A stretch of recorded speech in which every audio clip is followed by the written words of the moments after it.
Hold on. Are we live? It just said poor wireless connection. Suddenly here we are. Well, I'm delighted that we're here. Oh, my dears, welcome again to Tales and Cocktails. And the tale tonight is by Edna Ferber, the redoubtable Edna Ferber. In fact, we'll start with Edna Ferber, born 1885. Did we lose it again? Well, once again, that trying to reconnect message came on, but this says live. Well, I don't know. I'll assume we're live and carry on. Edna Ferber was born in Kalamazoo, Michigan, and began her career at 17 as a newspaper reporter. Let me see what that is. I don't know what that is. Well, hopefully we're here. She wrote her first fiction while recovering from anemia and gained fame from a series of short stories, later novels, about Emma McChain. It keeps saying trying to reconnect. Oh, I don't understand what's going on. Hopefully you can receive this. So back to Edna Ferber. A regular at the Algonquin Round Table, Ferber was well known for her sarcasm. She never married. In her novel, Dawn O'Hara, a character commented, quote, "Being an old maid was a great deal like death by drowning, a really delightful sensation once you cease struggling." Ferber's best-known books include Showboat, the Pulitzer Prize-winning So Big, Cimarron, a story of the Oklahoma land rush. Well, it blanked out and that message came on again, but it's gone before I can really read it. Carrying on. Her fiction often featured powerful female protagonists and characters struggling against prejudice. In her foreword to Buttered Side Down, the collection that included this story, The Gay Old Dog, Ferber wrote, "And so the story writers used to say, they lived happily ever after." Maybe.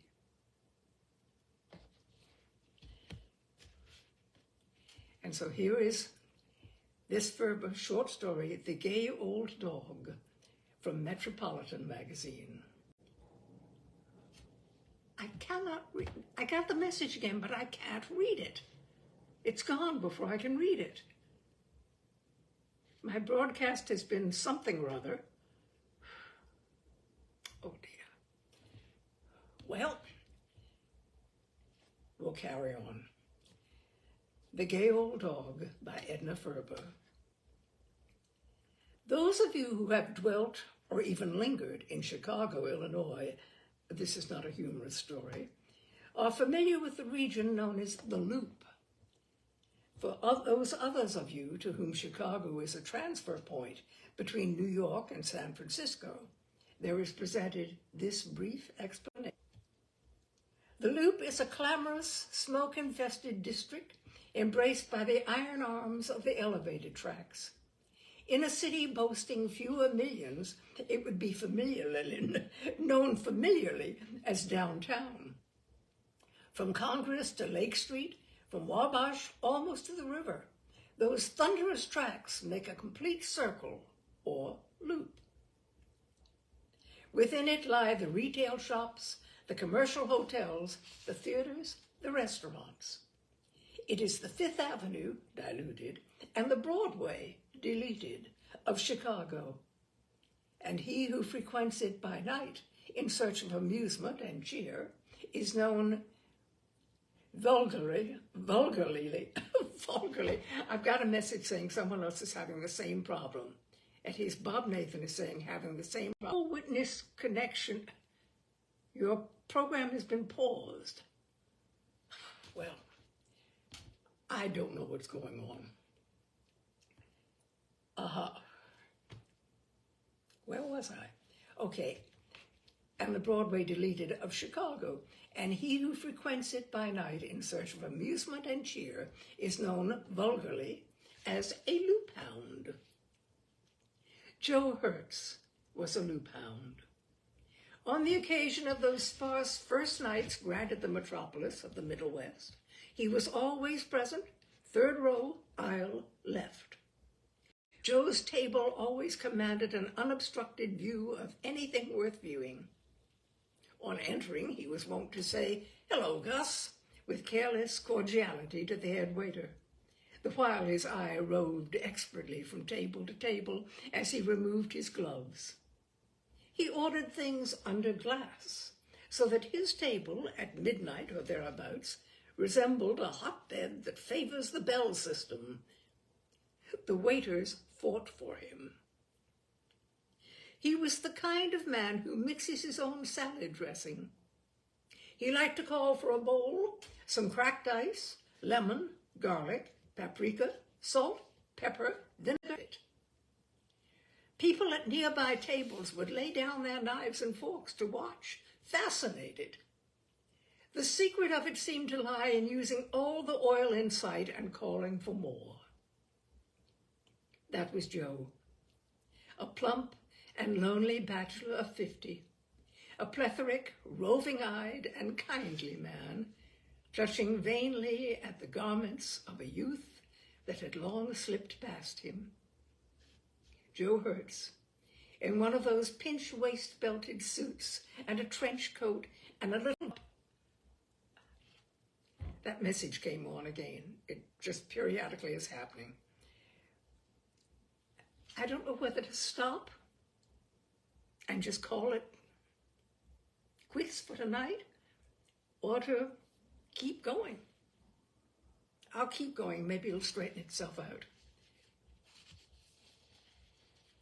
Joe Hertz, in one of those pinch waist belted suits and a trench coat and a little green hat, walking up Michigan Avenue of a bright winter's afternoon, trying to take the curb with a jaunty youthfulness against which every one of his facts was a sight for mirth or pity, depending on one's vision. The gay dog business was a late phase in the life of Joe Hertz. He had been a quite different sort of canine.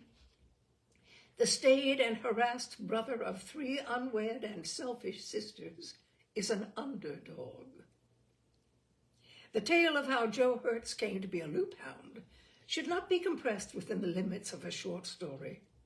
It should be told as other photoplays, with frequent throwbacks and many cut-ins. To condense 23 years of a man's life into some 5,000 or 6,000 words requires a verbal economy amounting.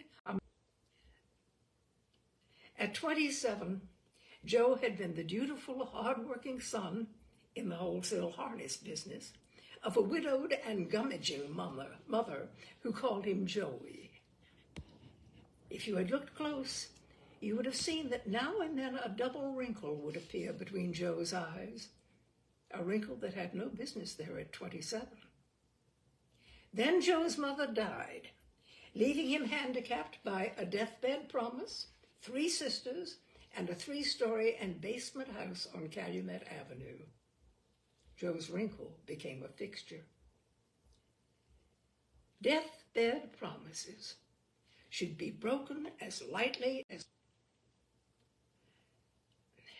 I keep getting this notice saying that this is not broadcasting properly, and I don't know what to do. Well, carrying on.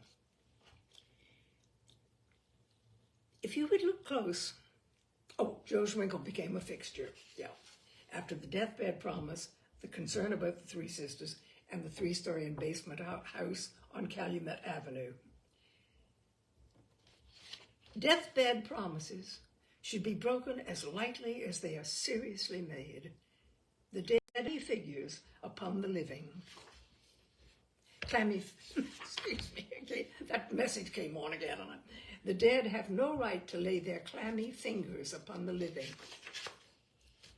Joey, she had said in her high, thin voice, take care of the girls. "I will, Ma," Joe had choked. "Joey," and the voice was weaker, "promise me you won't marry till the girls are all provided for." Then, as Joe has hesitated, appalled, "Joey, it's my dying wish. Promise, Ma," he had said. Whereupon his mother had died comfortably, leaving him with a completely ruined life. They were not bad-looking girls, and they had a certain style, too. That is, Stell and Eva had. Carrie, the middle one, taught school over on the west side. In those days, it took her almost 2 hours each way. She said the kind of costume she required should have been corrugated steel. But all three knew what was being worn, and they wore it, or fairly faithful copies of it. Eva, the housekeeping sister, had a needle knack. She could skim the State Street windows and come away with a mental photograph of every separate tuck, hem. Heads of departments showed her the things they kept in drawers, and she went home and reproduced them with the aid of a $2 a day seamstress. Stell, the youngest, was the beauty. They called her Babe. She wasn't really a beauty, but someone had once told her that she looked like Janice Meredith. It was when that work of fiction was at the height of its popularity. For years afterward, whenever she went to parties, she affected a single fat curl over her right shoulder, placed through it. 23 years ago, one's sisters did not strain at the household leash, nor crave a career. Carrie taught school and hated it. Eva kept house expertly and complainingly. Babe's profession was being the family beauty, and it took all her spare time. Eva always let her sleep until 10.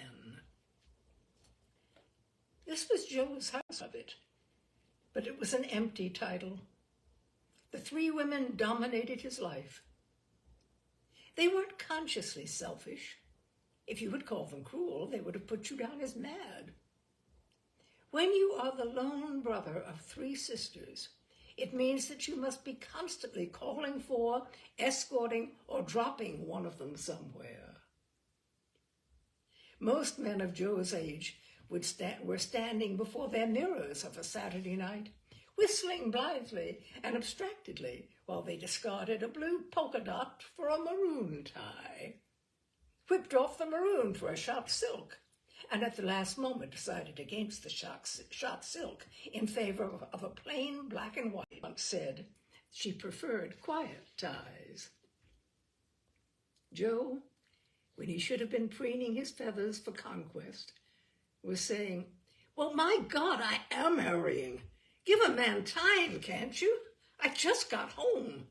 You girls have been laying around the house all day. No wonder you're ready."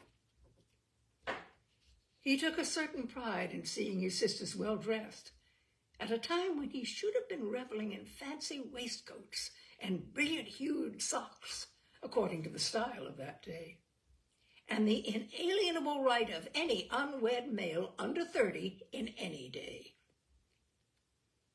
On those rare occasions, an out-of-town trip, he would spend half a day floundering about the shops, selecting handkerchiefs or stockings or feathers or fans or gloves for the girls. They always turned out to be the wrong kind, judging by their reception. From Carrie, "What in the world do I want of a fan?" "I thought you didn't have one," Joe would say. "I haven't. I never go to dances." Joe would pass a futile hand over the top of his head, as was his way when disturbed. "I just thought you'd like one. I thought every girl liked a fan, just feebly, just to have. Oh, for pity's sake." And from silk stockings, "Joe?" Or, "You brought me handkerchiefs the last time." There was something selfish in his giving, as there always is in any gift freely and joyfully made. They never suspected the exquisite pleasure it gave him to select these things, these fine, soft, silken things. There were many things about this slow-growing, amiable brother of theirs that they never suspected. If you had told them he was a dreamer of dreams, sometimes dead tired by 9 o'clock after a hard day downtown, he would doze over the evening paper. At intervals, he would wake, red-eyed, to a snatch of conversation such as, "Yes, but if you get a blue, you can wear it anywhere. It's dressy, and at the same time, it's quiet, too." Eva, the expert, wrestling with Carrie over the problem of the new spring dress. That the commonplace man in the frayed old smoking jacket had banished them all from the room long ago. Had banished himself, for that matter. In his place was a tall, debonair, and rather dangerously handsome man to whom 6 o'clock spelled evening clothes. The kind of a man who could lean up against a mantel or propose a toast or give an order to a manservant or whisper a gallant speech in a lady's ear with equal ease. The shabby old house on Calumet Avenue was transformed into a brocaded and chandeliered rendezvous. Beauty was there and wit, but none so beautiful and witty as she, Mrs. Joe Hertz. There was wine, of course, but no vulgar display. There was music, the soft sheen of satin, laughter, and he, the gracious, tactful host, king of his own domain. "Joe, for heaven's sake, if you're going to snore, go to bed." Did I fall asleep? You haven't been doing anything else all evening. A person would think you were 50 instead of 30. And Joe Hurst was again just the dull, gray, commonplace brother of 3 well-meaning sisters. Babe used to say petulantly, "Joe, why don't you ever bring home any of your men friends? A girl might as well not have any brother, all the good you do." Joe, conscience-stricken, did his best to make amends. But a man who has been petticoat-ridden for years loses the knack somehow of comradeship with men. He acquired and a distaste for them, equaled only perhaps by that of an elevator starter in a department store. Which brings us to one Sunday in May. Joe came home from a late Sunday afternoon walk to find company for supper. Carrie often had in one of her school teacher friends, or Babe one of her frivolous intimates, or even Eva, a staid guest of the old girl type. There was always a Sunday night supper of potato salad and cold meat and coffee, and perhaps a fresh cake. Joe rather enjoyed it, being a hospitable soul, but he regarded the guests with the undoubted just so many petticoats, timid of the night streets, and requiring escort home. If you had suggested to him that some of his sister's popularity was due to his own presence, or if you had hinted that the more kittenish of these visitors were palpably making eyes at him, he would have stared in amazement and unbelief. This Sunday night, it turned out to be one of Carrie's friends. "Emily," said Carrie, "this is my brother, Joe." Joe had learned what to expect in Carrie's friends. Drab-looking women in the late 30s, head downward. "Happy to meet you," said Joe, and looked down at a different sort altogether. A most surprisingly different sort for one of Carrie's friends. This Emily person was very small and fluffy and blue-eyed and sort of, well, looking. You know, the corners of her mouth when she smiled, and her eyes when she looked up at you, and her hair, which was brown, but had the miraculous effect somehow of being gold. Joe shook hands with her. Her hand was incredibly small and soft, so that you were afraid of crushing it, until you discovered that she had a firm little grip all her own. It surprised and amused you, that grip, as does a baby's unexpected clutch on your patronizing forefinger. As Joe felt it in his own big clasp, the strangest thing happened to him. Something inside Joe Hertz stopped working for a moment, then thumped like mad. It was his heart. He stood staring down at her, and she up at him, until the others laughed. Then their hands fell apart, lingeringly. "Are you a school teacher, Emily?" he said. "Kindergarten. It's my first year. And don't call me Emily, please." "Why not? It's your name." "I think it's the prettiest name in the world." Which he hadn't meant to say at all. In fact, he was perfectly aghast to find himself saying it. But he meant it. Things instead, until everybody laughed again, and Eva said acidly, "Why don't you feed her?" It wasn't that Emily had an air of helplessness. She just made you feel you wanted her to be helpless, so that you could help her. Joe took her home, and from that Sunday night he began to strain at the leash. He took his sisters out dutifully, but he would suggest with a carelessness that deceived no one, "Don't you want one of your girlfriends to come along? That little, what's her name, Emily or something? So long as I've got 3 of you, I might as well have a full squad." Didn't know what was the matter with him. He only knew he was miserable and yet happy. Sometimes his heart seemed to ache with an actual physical ache. He realized that he wanted to do things for Emily. He wanted to buy things for Emily. Useless, pretty, expensive things that he couldn't afford. He wanted to buy everything that Emily needed and everything that Emily desired. He wanted to marry Emily. That one day, with a shock, in the midst of a transaction in the harness business. He stared at the man with whom he was dealing until that startled person grew uncomfortable. "What's the matter, Hertz?" "Matter? You look as if you'd seen a ghost or found a gold mine. I don't know which." "Gold mine," said Joe, and then, "No, ghost." For he remembered that house. And the harness business was slithering downhill with dreadful rapidity as the automobile business began its amazing climb. Joe tried to stop it, but he was not that kind of businessman. It never occurred to him to jump out of the downgoing vehicle and catch the upgoing one. He stayed on, vainly applying brakes that refused to work.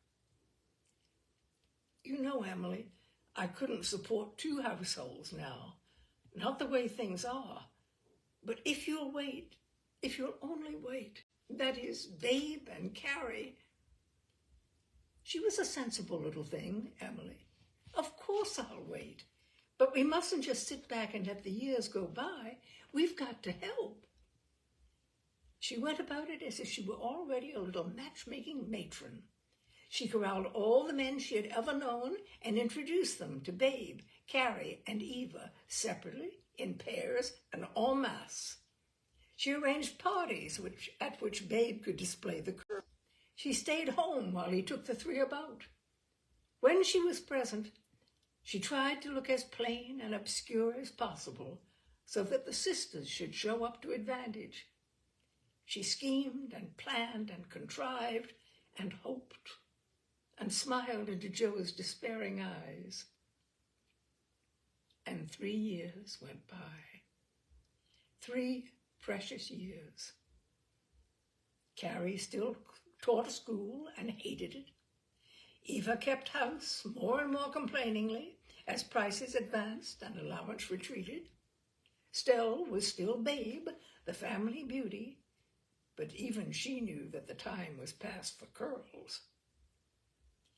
Emily's hair began to look just plain brown. Her crinkliness began to iron out. "Now look here," Joe argued desperately one night. "We could be happy anyway. There's plenty of room at the house. Lots of people begin that way. Of course, I couldn't give you all I'd like to at first, but maybe after a while." No dreams of salons and brocade and velvet-footed servitors and satin damask now. Just 2 rooms, all their own, Emily to work for. That was his dream. But it seemed less possible than the other absurd one had been. You know that Emily was as practical a little thing as she looked fluffy. She knew women. Especially did she know Eva and Carrie and Babe. She tried to imagine herself taking the household affairs and the housekeeping pocketbook out of Eva's expert hands. Excuse me. Eva had once displayed to her a sheaf of aigrettes she had bought with what she had saved out of the housekeeping money. So then she tried to picture herself allowing to remain in Eva's hands, and everything feminine and normal in her rebelled. Emily knew she'd want to put away her own freshly laundered linen and smooth it and pat it. She was that kind of woman. She knew she'd want to do her own delightful haggling with butcher and vegetable peddler. She knew she'd want to muss Joe's hair and sit on his knee and even quarrel with him if necessary, without the awareness of 3 ever-present pairs of maiden eyes and ears. "Oh, we'd only be miserable. I know, even if they didn't object. And they would, Joe, wouldn't they?" His silence was miserable assent. Then, "But you do love me, don't you, Emily?" "I do, Joe. I love you and love you and love you. But, Joe, I can't." "I know it, dear. I knew it all the time, really. I just thought maybe, somehow." The two sat staring for a moment into space, their hands clasped. Then they both shut their eyes with a little shudder as though what they saw was terrible. Emily's hand, the tiny hand that was so unexpectedly firm, tightened its hold on his, and his crushed the absurd fingers until she winced with pain. That was the beginning of the end, and they knew it. Emily wasn't the kind of girl who would be left to pine. There are too many Joes in the world who saw at the feel of a soft, fluttering, incredibly small hand in their grip. 1 year later, Emily was married to a young man whose father owned a large pie-shaped slice of the prosperous state of Michigan. That being safely accomplished, there was something grimly humorous in the trend taken by affairs in the old house on Calumet. For Eva married. Of all people, Eva. Married well, too, although he was a great deal older than she. She went off in a hat she had copied from a French model at Field's, and a suit she had contrived with a home dressmaker, aided by pressing on the part of the little tailor in the basement over on 31st Street. The next time they saw her, she had on a hat that even she would have despaired of copying, and a suit that sort of melted into your gaze. She moved to the north side, trust Eva for that, and she and Babe assumed the management of the household on Calumet Avenue. It was rather a pinched little household now, for the harness business shrank and shrank. "I don't see how you can expect me to keep house decently on this," Babe would say contemptuously. Always a little inclined to sharpness, had whittled down to a point of late. If you knew what Ben gives Eva, it's the best I can do, sis. Business is something rotten. Ben says if you have the least bit of, Ben was Eva's husband and quotable, as are all successful men. I don't care what Ben says, shouted Joe, goaded into rage. I'm sick of your everlasting Ben. Go and get a Ben of your own, why don't you, if you're so stuck on the way he does things. And Babe did. She made a laugh at Eva, and she captured a rather surprised young man in the brokerage way, who had made up his mind not to marry for years and years. Eva wanted to give her her wedding things, but at that, Joe broke into sudden rebellion. Oh, I'll bet you that's calling to say it's not coming through. Excuse me, hold on a second, I'm going to take it.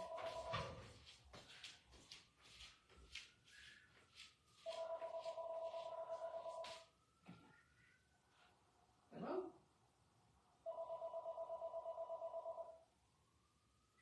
Hello? No.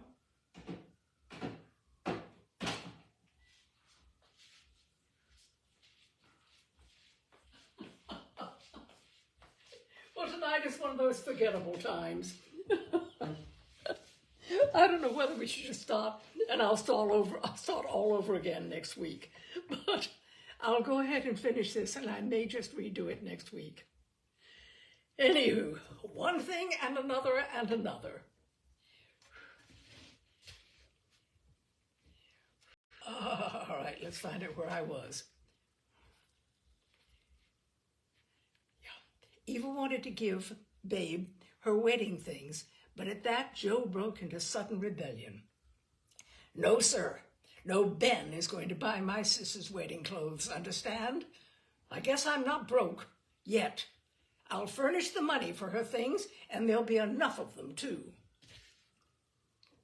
Babe had as useless a trousseau, and as filled with extravagant pink and blue and lacy and frilly things as any daughter of doting parents. Joe seemed to find a grim pleasure in providing them, but it left him pretty well pinched. After Babe's married, Babe Estelle now, Joe sold the house on Calumet. He and Carrie took one of those little flats that was springing up seemingly overnight, all through Chicago's South Side. There was nothing domestic about Carrie. She had given up teaching 2 years before and had gone into social service work on the West Side. She had what is known as a legal mind, hard, clear, orderly, and she made a great success of it. Her dream was to live at the settlement house and give all her time to the work. Upon the little household, she bestowed attention. It was the same kind of attention she would have given a piece of machinery whose oiling and running had been entrusted to her care. She hated it and didn't hesitate to say so. Joe took to prowling about department store basements and household goods sections. He was always sending home a bargain in a ham or a sack of potatoes, or 50 pounds of sugar, or a window clamp, or a new kind of paring knife. He was forever doing odd little jobs that the janitor should have done. It was the domestic in him, claiming his own. Then, one night, Carrie came home with a dull glow in her leathery cheeks. They had what she called a plain talk. Listen, Joe, they've offered me the job of first assistant resident worker, and I'm going to take it. Take it. I know 50 other girls who would give their ears for it. I go in next month. They were at dinner. Joe looked up from his plate dully. Then he glanced around the little dining room with its ugly tan walls and its heavy dark furniture, the Calumet Street into the 5-room flat. Away? Away from here, you mean? To live? Carrie laid down her fork. Well, really, Joe, after all that explanation. But to go over there to live? Why, that neighborhood's full of dirt and disease and crime and the Lord knows what all. I can't let you do that, Carrie. Carrie's chin came up. She laughed a short little laugh. Let me? My life's my own to live. I'm going. And she went. He stayed on in the apartment until the lease was up. Then he sold what furniture he could, stored or gave away the rest, and took a room on Michigan Avenue in one of the old stone mansions whose decayed splendor was being put to such purpose. Joe Hertz was his own master. Go. And he found he didn't even think of marrying. He didn't even want to come or go particularly. A rather frumpy old bachelor with thinning hair and a thickening neck.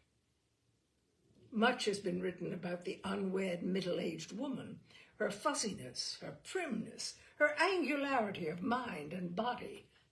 In the male, that same fussiness develops, and a certain primness, too. But he grows flabby, where she grows lean. Every Thursday evening he took dinner at Eva's, and on Sunday noon at Stell, under his chin, and openly enjoyed the homemade soup and the well-cooked meats. After dinner, he tried to talk business with Eva's husband, or Stell's. His business talks were the old-fashioned kind, beginning, well, now look-a-here. Take, for instance, your raw hides and leathers. But Ben and George didn't want to take, for instance, your raw hides and leathers. They wanted, when they took anything at all, to take golf or politics or stocks. They were the modern type of businessman who prefers to leave his work out of his play. Business with them was a profession, a finely graded and balanced thing, differing from Joe's clumsy downhill style as completely as does the method of a village constable. They would listen restively and say, at intervals, and at the first chance they would sort of fade out of the room, with a meaning glance at their wives. Eva had 2 children now, girls. They treated Uncle Joe with good-natured tolerance. Stell had no children.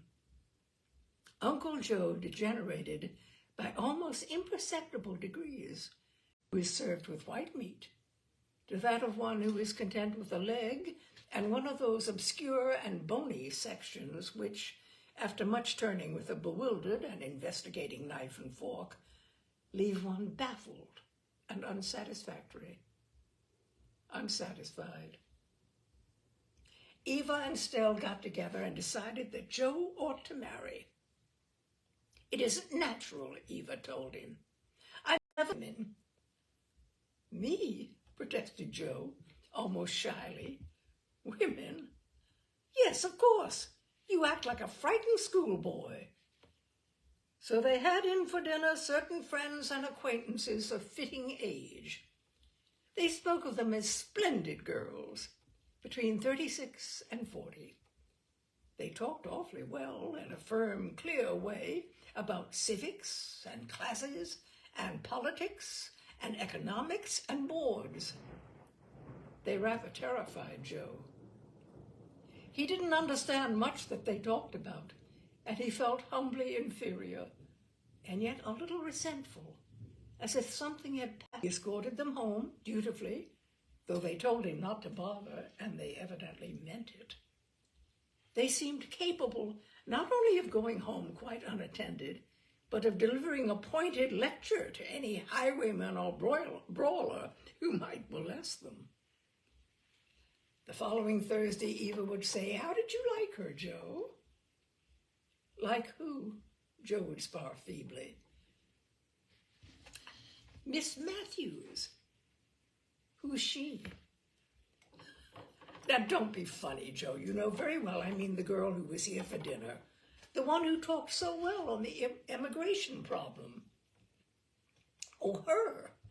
Why, I liked her all right. Seems to be a smart woman. Smart? She's a perfectly splendid, Joe would agree cheerfully. But didn't you like her? I can't say I did, Eve. And I can't say I didn't. She made me think of a teacher I had in the 5th grade. Fine woman. Name of Imes. As I recall her, she must have been a really fine woman, but I never thought of her as a woman at all. She was just teacher. You make me tired, Eva snapped impatiently. A man of your age. You don't expect to marry a girl, do you? I don't expect to marry anybody, Joe had answered. And that was the truth, lonely though he often was. The following year, Eva moved to Winnetka. Anyone who got the meaning of the loop knows the significance of a move to a North Shore suburb and a house. Eva's daughter, Ethel, was growing up, and her mother had an eye on society. Excuse me, I keep trying to get this thing properly set here. Okay, that's better. That did away with Joe's Thursday dinner. Then Stell's husband bought a car. They went out into the country every Sunday. Stell said it was getting so anyway. Besides, they were unhealthy, old-fashioned things. They always meant to ask Joe to come along, but by the time their friends were placed, and the lunch, and the boxes, and sweaters, and George's camera, and everything, there seemed to be no room for a man of Joe's bulk. So that eliminated the Sunday dinners. Just drop in any time during the week, Stell said, for dinner, except Wednesday. That's our bridge night. And Saturday. And, of course, Thursday. Cook is out that home. And so Joe drifted into that sad-eyed, dyspeptic family made up of those you see dining in second-rate restaurants, their paper propped up against the bowl of oyster crackers, munching solemnly and with indifference to the stare of the passerby surveying them through the brazen plate glass window. And then came the war, death and destruction to millions. The war that brought a fortune to Joe Hertz and transformed him overnight from a baggy-kneed old bachelor whose business was a failure to a prosperous manufacturer whose only trouble was the shortage in hides for the making of his product, leather. The armies of Europe called for it. Harnesses, more harnesses, straps, millions of straps, more. The musty old harness business over on Lake Street was magically changed from a dust-covered, dead-alive concern to an orderly hive that hummed and glittered with success. Orders poured in. Joe Hertz had inside information on the war. He knew about troops and horses. He talked with French and English, and many of them, commissioned by their countries to get American-made supplies. And now, when he said to Ben or George, take, for instance, your rawhides and levers, they listened with respectful attention. And then began the gay dog business in the life of Joe Hertz. He developed into a loop hound, ever keen on the scent of fresh pleasure. That side of Joe Hertz, which had been repressed and crushed and ignored, began to bloom unhealthily. At first, he spent money. He sent them gorgeous fans and watch bracelets and velvet bags. He took 2 expensive rooms at a downtown hotel, and there was something more tear-compelling than grotesque but the way he gloated over the luxury of a separate ice water tap in the bathroom. He explained it. Just turn it on. Ice water. Any hour of the day or night. He bought a car. Naturally. A glittering affair in color of bright blue with pale blue leather straps and wire wheels. Eva said it was the kind of thing a soubrette would use rather than an elderly businessman. You saw him driving about in it, red-faced and rather awkward at the wheel. You saw him, too, in the Pompeian room at the Congress Hotel of a Saturday afternoon, when doubtful and roving-eyed matrons in Kolinsky capes were wont to congregate to sip pale amber drinks. Head and the shining, round, good-natured face looming out of them from the dim well of the parquet, and sometimes in a musical show they directed a quip at him, and he liked it. He could pick out the critics as they came down the aisle, and even had a nodding acquaintance with two of them. Kelly of the Herald, he would say carelessly. Bean of the Trib. They're all afraid of him. So he frolicked ponderously and about town. And he was lonesome. He was very lonesome. So he searched about in his mind and brought from the dim past the memory of the luxuriously furnished establishment of which he used to dream in the evenings when he dozed over the paper in the old house on Calumet. So he rented an apartment, many-roomed and expensive, with a manservant in charge, and furnished it in styles and periods ranging through all the Louis. The living room was mostly rose color. It was like an unhealthy and bloated boudoir. And yet there was nothing sybaritic or uncleanly. A middle-aged man sinking into the rosy cushioned luxury of his ridiculous home. It was a frank and naive indulgence of long-starved senses, and there was in it a great resemblance to the rolling-eyed ecstasy of a schoolboy smacking his lips over an all-day supper. The war went on, and on, and on, and the money continued to roll in, a flood of it. Then one afternoon, Eva, in town on shopping bent, entered a small, exclusive, and expensive shop on Michigan Avenue. Exclusive, that is, in price. She was seeking a hat now. She described what she sought with a languid conciseness and stood looking about her after the saleswoman had vanished in quest of it. The room was becomingly rose-illumined and somewhat dim, so that some minutes had passed before she realized that a man seated on a raspberry brocade settee not 5 feet away, a man with a walking stick and yellow gloves and tan spats and a check suit, was her brother, Joe. From him, Eva's wild-eyed glance leaped to the woman who was drugged. She was seated, and a saleswoman was exclaiming discreetly at her elbow. Eva turned sharply and encountered her own saleswoman returning, hat-laden.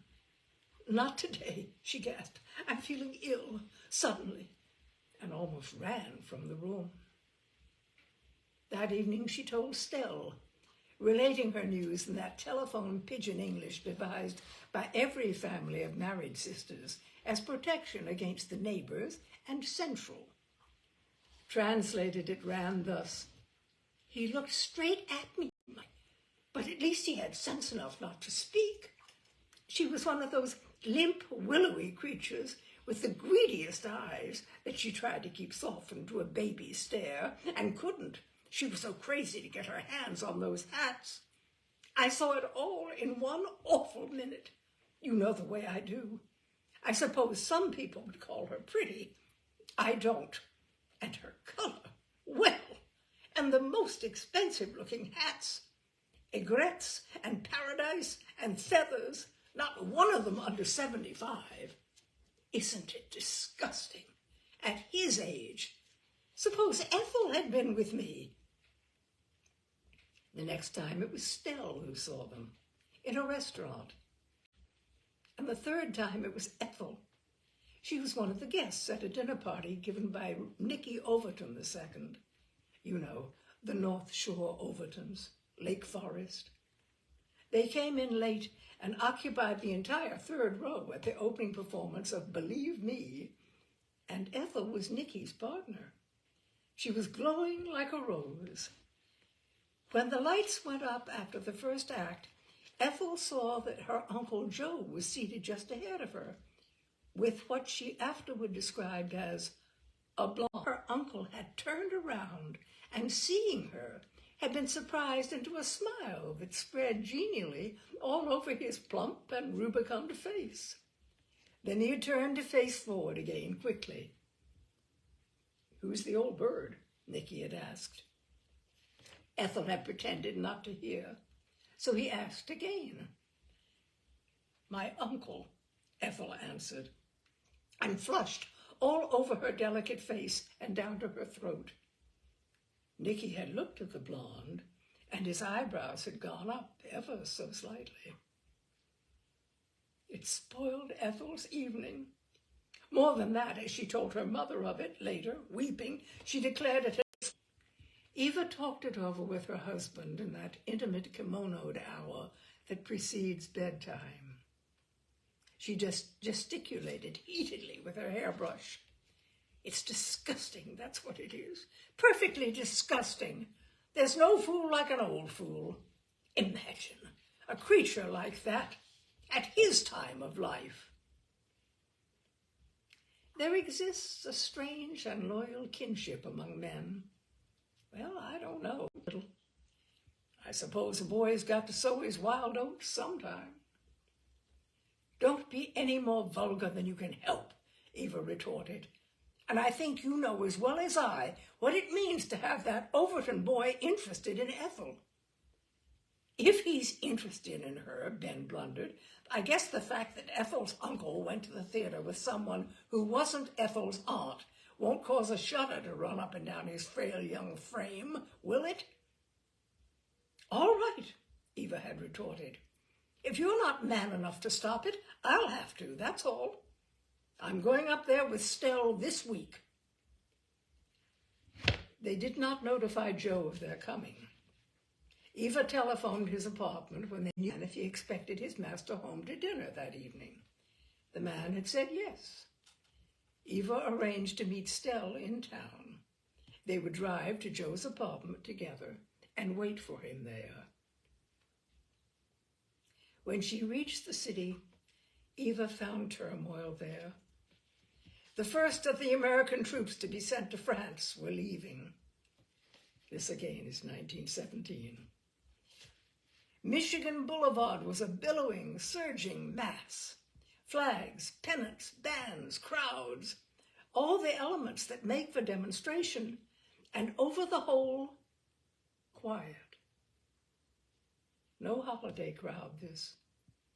A solid, determined mass of people waiting patiently to go by. 3 years of indefatigable reading had brought them to a clear knowledge of what these boys were going to. "Isn't it dreadful?" Estelle gasped. "Nicky Overton's only 19, thank goodness." Their car was caught in the jam. When they moved at all, it was by inches. When at last they reached Joe's apartment, they were flushed, nervous, apprehensive. But he had not yet come in, so they waited. No, they were not staying to dinner with their brother, they told the relieved houseman. Joe's home has already been described to you. Stell and Eva, sunk in rose-colored cushions, viewed it with disgust and some mirth. They rather avoided. "Carrie ought to be here," Eva said. They both smiled at the thought of the austere Carrie in the midst of those rosy cushions and hangings and lamps.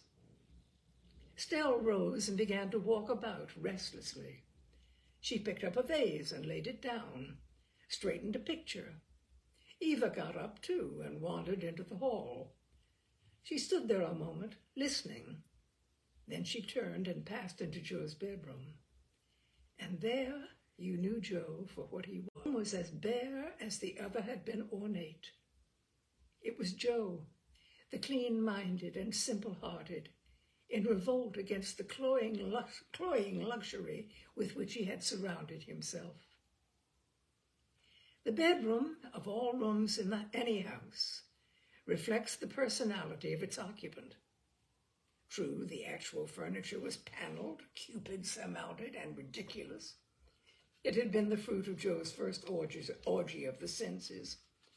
But now it stood out in that stark little room with an air as incongruous and ashamed as that of a pink tarlatan danseuse who finds herself in a monk's cell. Bachelor bedrooms are reputed to be hung. No satin slippers, no scented notes. 2 plain-backed military brushes on the chiffonier, and he so nearly hairless. A little orderly stack of books on the table near the bed. Eva fingered their titles and gave a little gasp. One of them was on gardening. "Well, of all things," exclaimed Stell.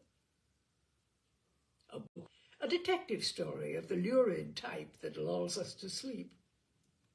His shoes ranged in a careful row in the closet, with shoe trees in every one of them. There was something speaking about them. They looked so human. Eva shut the door on them quickly. Some bottles on the dresser, a jar of pomade, an ointment such as a man uses who is growing bald and is panic-stricken too late. An insurance calendar on the wall, some rhubarb and soda mixture on the shelf in the bathroom, and a little box of pepsin tablets. Eats all kinds of things at all hours of the night. Eva into the rose-colored front room again, with the air of one who is chagrined at her failure to find what she has sought. Stell followed her furtively. "Where do you suppose he can be?" she demanded. She glanced at her wrist. "Why, it's after 6. And then there was a little click. The 2 women sat up, tense. The door opened. Joe came in. He blinked a little. The 2 women in the rosy room stood up. "Why, Eve! Why, babe! Well, why didn't you let me know?" "We were just about to leave. We thought you weren't coming home." He came in slowly. "I was in the jazz go by." He sat down heavily. The light from the window fell on him, and you saw that his eyes were red. And you'll have to learn why. He had found himself one of the thousands in the jam on Michigan Avenue, as he said. He had a place near the curb where his big frame shut off the view of the unfortunates behind him. He waited with the placid interest of one who has subscribed to all the funds and societies to which a prosperous middle-aged businessman is called upon to subscribe in wartime. Then, just as he was about to leave, impatient at the delay, dramatic, exultant note in his voice, "Here they come! Here come the boys!" Just at that moment, 2 little futile, frenzied fists began to beat a mad tattoo on Joe Hertz's broad back. Joe tried to turn in the crowd, all indignant resentment. "Say, look here." The little fists kept up their frantic beating and pushing, and a choked, high little voice cried, "Let me by! I can't see! You big fat man! My boy's going by to war, and I can't see! Let me by!" Joe scrooged around, still keeping his place. He looked down and upturned to him in agonized appeal. They stared at each other for what seemed a long, long time. It was really only the fraction of a second. Then Joe put out one great arm firmly around Emily's waist and swung her around in front of him. His great bulk protected her. Emily was clinging to his hand.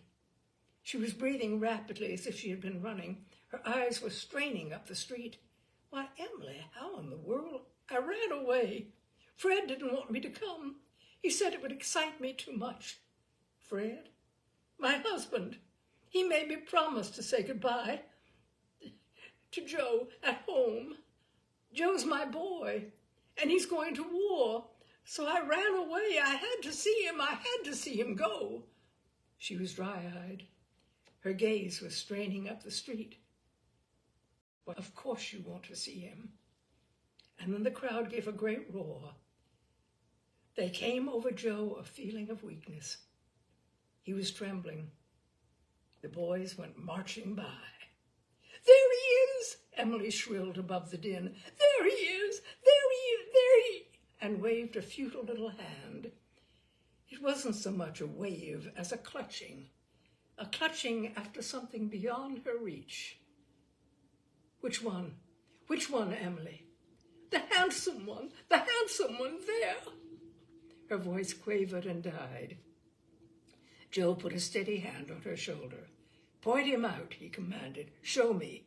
And the next instant, never mind. Somehow, miraculously, he had picked him from among the hundreds. Had picked him as surely as his own father might have. It was Emily's boy. He was marching by rather stiffly.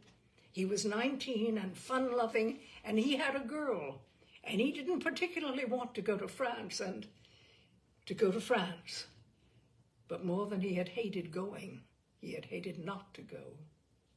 So he marched by, looking straight ahead, his jaw set so that his chin was Emily's boy.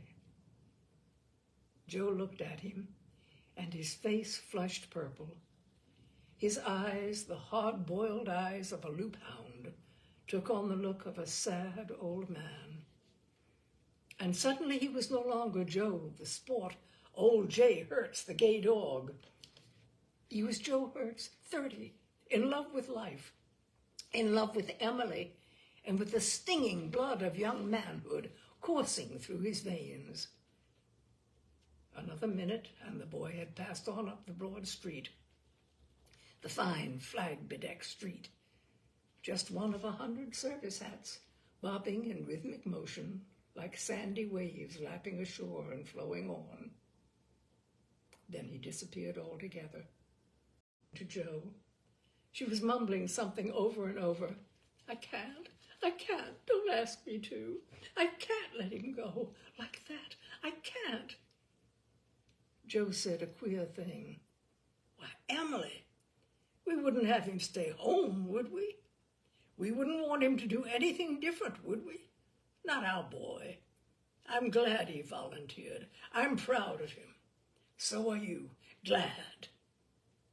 Little by little, he quieted her. He took her to the car that was waiting, a worried chauffeur in charge. They said goodbye awkwardly. Emily's face was a red, swollen mass. So it was that when Joe entered his own hallway half an hour later, he blinked dazedly, and when the light from the window fell on him, you saw that his eyes were red. He wanted to beat about the bush. She sat forward in her chair, clutching her bag rather nervously. Now look here, Joe. Stella and I are here for a reason. We're here to tell you that this thing's got to stop. Thing? Stop? You know very well what I mean. You saw me at the milliner's that day, and night before last, Ethel. We're all disgusted. If you must go about with people like that, please have some sense of decency. Something gathering in Joe's face should have warned her. But he was slumped down in his chair in such a huddle, and he looked so old and fat that she did not heed it. She went on, You've got us to consider, your sisters and your nieces, not to speak of your own. But he got to his feet then, shaking. And what she saw in his face made even Eva faltered and stopped. It wasn't at all the face of a fat, middle-aged sport. It was a face jovian, terrible. You, he began, low-voiced, ominous. You. He raised a great fist high. You two murderers! You didn't consider me 20 years ago. You come to me with my boy. You killed him, you two, 20 years ago, and now he belongs to somebody else. Where's my son that should have gone marching by today? He flung his arms out in a great gesture of longing. The red veins stood out on his forehead. Where's my son? Answer me that, you two selfish, miserable women. Where's my son? Then, as they huddled together, frightened, wild-eyed, out of my house, before I hurt you. They fled, terrified. The door banged behind them.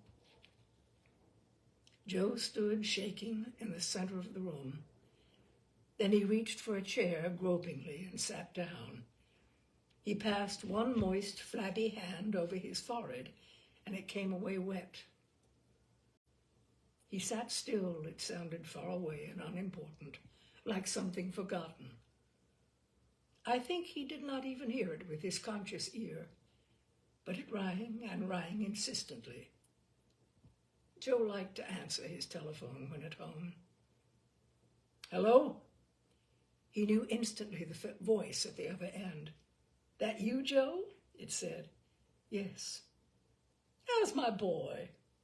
I'm all right. Listen, Joe, the crowd's coming over tonight. I fixed up a little poker game for you. Just 8 of us. I can't come tonight, Gert. Can't? Why not?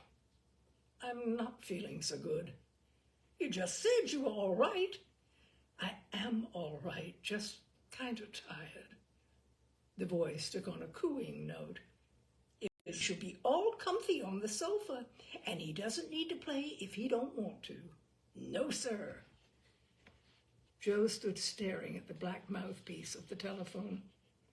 He was seeing a procession go marching by.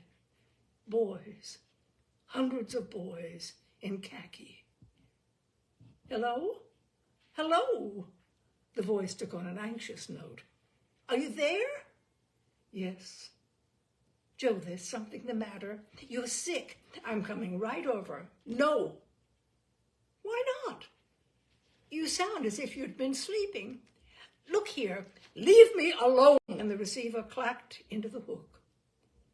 Leave me alone. Leave me alone.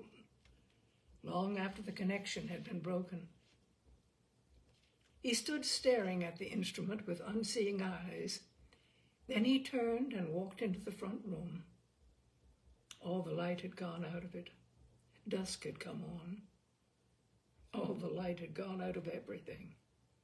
The zest had gone out of life. The game was over. The game he had been playing against loneliness and disappointment. A lonely, tired old man in a ridiculous rose-colored room that had grown, all of a sudden, drab.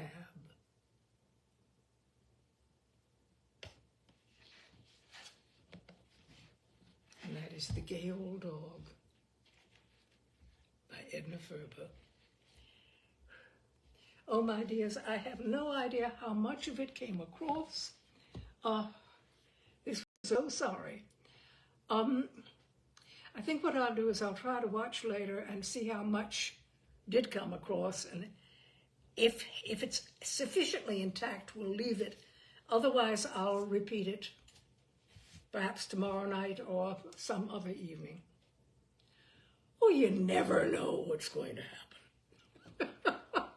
Which makes this definitely adventuresome. So, my dears, thank you so much. As I said, we'll see what happens. But bye for now, and thank you for being with me and soldiering through with me. Good night.